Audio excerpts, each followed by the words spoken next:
Hi friends, welcome to Sandhya Kutti channel. இன்னைக்கு நம்ம சந்தியா குட்டி சேனல் மூலமா குழந்தைகளுக்கு ரொம்பவே பிடித்த பாஸ்தா எப்படி செய்யறதுன்னு சொல்லிட்டு பார்க்கலாம். வீட்ல இருக்கிற பொருளை வச்சு ஈஸியான முறையில் ரொம்பவே டேஸ்டியா எப்படி வந்து செய்யறதுன்னு பார்க்கலாங்க. அதுக்கு பாத்தீங்கன்னா நான் வந்து 1.5 கப் அளவுக்கு பாஸ்தா வந்து எடுத்து வச்சிருக்கேன். பாருங்க இந்த கப்பால. இப்போ நம்ம இந்த பாஸ்தா முங்குற அளவுக்கு தண்ணி வந்து நம்ம கொதிக்க விட்டு இருக்கோம். இதுக்கு தேவையான அளவுக்கு நம்ம உப்பு சேர்த்துக்கலாம். பாருங்க இந்த அளவுக்கு வந்து நான் உப்பு சேர்த்துக்கிறேன். இப்போ இது கூடவே இந்த பாஸ்தா வந்து ஒன்னோடு ஒன்று ஒட்டி வராம இருக்கிறதுக்காக 1 டீஸ்பூன் அளவுக்கு ஆயில் வந்து சேர்த்துக்கலாம். ஆயில் சேர்க்கும் போது பாஸ்தா ஒன்னோடு ஒன்று ஒட்டி வராது.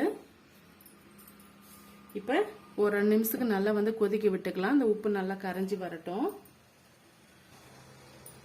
பாருங்க உப்பு நல்லா கரைஞ்சி வந்துடுச்சு. ஒரு முறை நல்லா வந்து இது போல மிக்ஸ் பண்ணி விட்டுக்குங்க. இந்த ஸ்டேஜில் நம்ம எடுத்து வச்சிருக்க பாஸ்தாவை உள்ள சேர்த்துடலாம். சேர்த்துட்டு ஹை ஃப்ளேம்ல வச்சு நல்லா வந்து கொதிக்க விட்டுக்குங்க. இடையிடையே வந்து மிக்ஸ் பண்ணி விட்டுக்குங்க. இது எந்த ஸ்டேஜில் வந்து நம்ம எடுத்து வடிகட்டணும்னு சொல்லிட்டு நான் சொல்றேன். நான் இது கிட்டத்தட்ட ஒரு 5 நிமிஷத்துக்கு நல்லா வெந்து வரட்டும். பாருங்க ஒரு 5 மினிட்ஸ் ஆயிடுச்சு. நல்லாவே வெந்து வந்துடுச்சு. உங்களுக்கு பார்க்கும் போதே தெரியும். அப்படி வந்து சப்போஸ் உங்களுக்கு பார்க்கும் போதே தெரியலன்னா நீங்க கைகளால பிடிச்சு அழுத்தி பாத்தீங்களா நல்லா வந்து இது போல நீங்க அழுத்தி விட்டீங்களா நல்லா வந்து பிசைஞ்சு வரணுங்க. அதுதான் வந்து கரெக்டான பக்குவம். இப்போ இதை நம்ம ஒரு வடிகட்டியால நம்ம வடிகட்டி எடுத்து வச்சுக்கலாம். பாருங்க இப்ப அதே கடாயை வந்து சூடுபடுத்திக்கிட்டு நம்ம ஆயில் வந்து சேர்த்துக்கலாம்.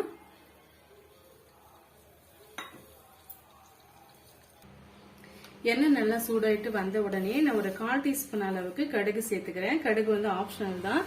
இது போல சேர்த்து சாப்பிடும் போது ரொம்பவே டேஸ்டியா இருக்குங்க. கடுகு சேர்க்காமையும் வெறுமனா நீங்க வெங்காயம் இஞ்சி இது மாதிரி எல்லாம் கூட நீங்க சேர்த்துக்கலாம்.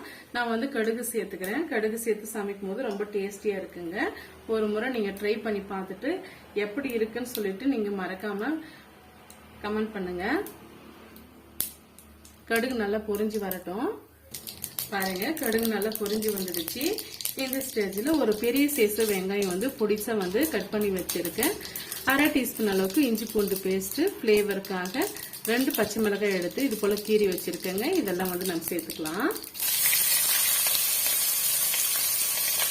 மீடியமான ஃப்ளேம்லயே வச்சுக்கோங்க.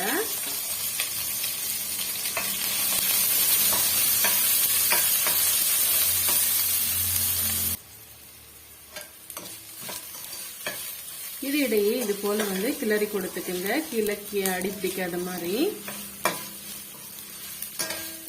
இந்த அளவுக்கு நம்ம வதக்கி எடுத்துன பிறகு நான் இது கூடவே சாஸ் எதுவும் வந்து சேர்க்கலைங்க. வீட்டில் இருக்க பொருட்களை வச்சு ஈஸியான முறையில எப்படி சேர்த்துட்டு நான் பார்த்துட்டு இருக்கோம். இப்போ 2 மீடியம் சைஸ் தக்காளி நல்ல பழுத்த பழமா பார்த்து நல்லா சின்ன சின்ன பீஸுகளை கட் பண்ணி வச்சிருக்கேன். அதையும் வந்து இதோட சேர்த்துக்கலாம்.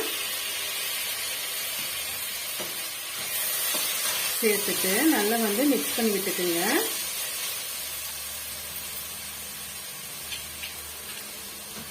இந்த தக்காளி பழம் வெங்காயம் எல்லாம் சீக்கிரமா நல்லா மசிஞ்சு வர்றதுக்காக நம்ம மொத்தமாவும் சேர்த்து உப்பு சேர்த்துக்கலாங்க. ஆல்ரெடி நம்ம பாஸ்தா சேர்த்து வேக வைக்கும் போது உப்பு சேர்த்துருக்கோம்.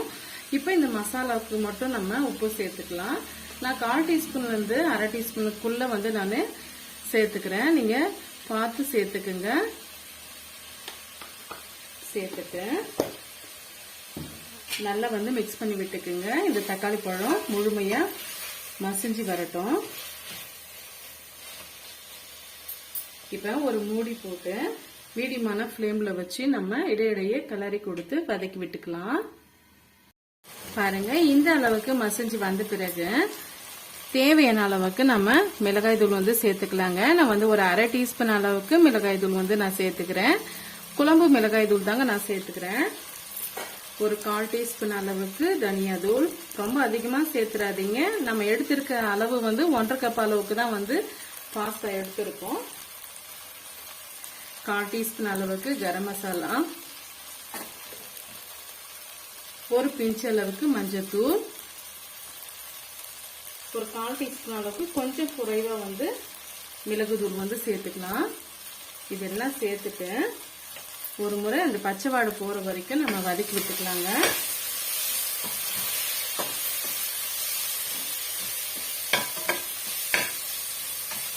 இந்த அளவுக்கு வதங்கி வந்த பிறகு இது நல்லா வெந்து வர்றதுக்காகவும் பச்சை வாடை போறதுக்காகவும் கொஞ்சமா வந்து நம்ம தண்ணி சேர்த்துக்கலாங்க.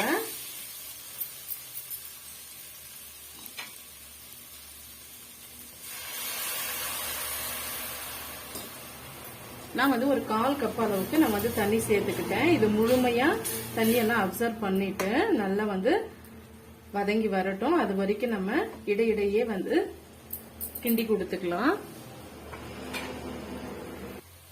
பாருங்க, இந்த அளவுக்கு நம்ம வதக்கி விட்டுக்கிட்டோம். இந்த அளவுக்கு வதங்கி வந்தாவே போதுங்க. கொஞ்சம் ஜூசியா இருக்கட்டும். ஏன்னா நம்ம பாசை வடிகட்டி எடுத்து வச்சிருக்கிறதுனால அதுவும் ட்ரையும் இது ட்ரையும் இருந்தா இந்த ஒரு ஜூசியான பாசை வந்து நமக்கு கிடைக்காது. பாருங்க, இப்போ வந்து நம்ம வடிகட்டி வச்சிருக்க பாஸ்தாவை இதோட நம்ம சேர்த்துடலாம்.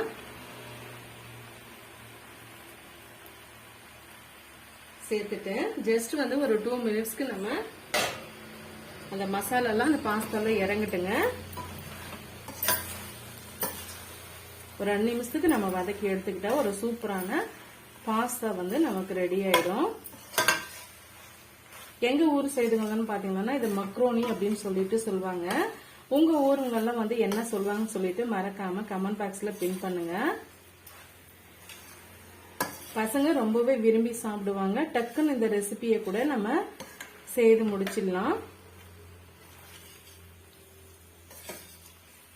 நம்ம என்ன டிஃபன் செய்யுதுன்னு சொல்லிட்டு யோசிக்கிற டைம்ல இது போல நீங்க பாஸ்தா வந்து எடுத்து டக்குன்னு வந்து நீங்க செய்து கொடுத்தீங்கன்னா ரொம்பவே விரும்பி சாப்பிடுவாங்க. பாருங்க, சூப்பரா இருந்து ரெடி ஆயிடுச்சு. இப்ப நம்ம சர்வ் பண்ணிக்கலாம். வீட்டுல இருக்கிற பொருட்களை வச்சு சுலபமான முறையில நம்ம பாஸ்தா வந்து ரெடி பண்ணிட்டோம். ரொம்பவே டேஸ்டியான இந்த பாஸ்தா ரெசிபி உங்களுக்கு பிடிக்கும்னு நினைக்கிறேன். பிடிச்சிருந்தா மறக்காம சந்தி குட்டி சேனலுக்கு சப்ஸ்கிரைப் பண்ணுங்க, லைக் பண்ணுங்க, ஃப்ரெண்ட்ஸ் அண்ட் ஃபேமிலியோட நிறைய ஷேர் பண்ணுங்க. அப்போதான் நான் போற வீடியோ நோட்டிபிகேஷன் உங்களை வந்து சேரும். தேங்க்யூ ஃபார் வாட்சிங். Thank you my friends. Bye bye.